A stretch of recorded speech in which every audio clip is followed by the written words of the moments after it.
এটা কোনো কথা হইতে পারে যেখানে আলাস্কায় পুতিন এবং ডোনাল্ড ট্রাম্পের এমন আলোচনা হলো, তারপরে ইউক্রেনের উপর হামলা আরো বাড়ায় দিল পুতিন।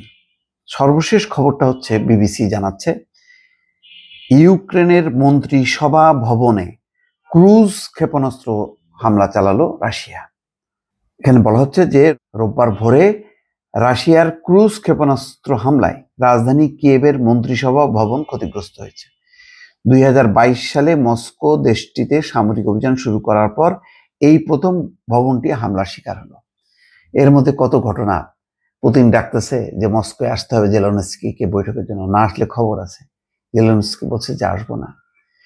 এরকম কোথায় বসবে এটা নিয়ে যখন দর কষাকষি চলতেছে, পরস্পরের যেই দম্ভ অহংকারের যখন একটা কম্পিটিশন, ঠিক তখন হামলা চালাচ্ছে এবং ধারাবাহিকভাবে চালাচ্ছে।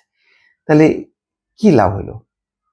সেই আমেরিকার মাটিতে যে বসলো পুতিন ট্রাম্পের বৈঠক, কি লাভ হইল? পুতিনকে আসলে কোনোভাবেই সামলানো যাবে না। এটা একটা কঠিন চিজ।